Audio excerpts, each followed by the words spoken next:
வணக்கம் நண்பர்களே. கிறிஸ்மஸ் தின பிரார்த்தனைகளில் கிறிஸ்மஸ் நெருங்கி கொண்டிருக்கிறது. 2024 பைபிளுடைய வாசகங்கள் சிலவற்றை சில நிமிட வீடியோக்களாக போடுகிறேன். இந்த கடவுள் இந்த உலகத்தை மிகவும் நேசிக்கிறார். அதனால்தான் அவர் தன் மகனை, தன் குமாரனை இந்த உலகத்திற்கு அனுப்பினார். எதற்காக? யாரெல்லாம் அவரை நம்புகிறீர்களோ அவர்களுடைய நித்திய ஜீவன்னா நிரந்தரமான ஜீவன். இன்னும் உதாரணமாக அணுக்களால் ஆனதுதான் நம் முழு உடம்பும்.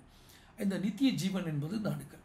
ஸோ நித்திய ஜீவன் இந்த உலகத்தை நேசிக்கிற அந்த கடவுளுக்கு தன் குமாரனை அதற்காக யாரெல்லாம் நம்புகிறார்களோ அவர்களை சுவீகரித்துக் கொள்வதற்காக தன் குமாரனை இந்த உலகத்திற்கு அனுப்பிய அந்த இறைவன், இந்த உலகத்தை மிகவும் நேசிக்கும் அந்த இறைவன் உங்களை நித்திய ஜீவன் என்ற இடத்தில் தான் வைத்திருப்பாரே ஒழிய உங்களுடைய அன்றாட சாமானிய வாழ்க்கை என்பதில் உங்களை சிக்கவிட மாட்டார். சாமானிய வாழ்க்கையில் மனித தந்திரங்களில், மனித பலகீனங்களில் நாம் சிக்கிக்கொள்வோம். அதெல்லாம் இல்லாமல் இந்த உலகத்தை நேசிக்கிற அந்த கடவுள் தன் குமாரனை அனுப்பி உங்களை சுவீகரிக்கிறார். அவர் இந்த உலகை நேசிக்கிறார். இந்த கிறிஸ்மஸ் நாளில் அதை புரிந்து கொள்வதற்காகத்தான் அந்த வசனத்தை உங்களுக்காக மிக அதிகம் உச்சரிக்கப்பட்ட கிறிஸ்தவ பைபிள் மொழிகள் இது.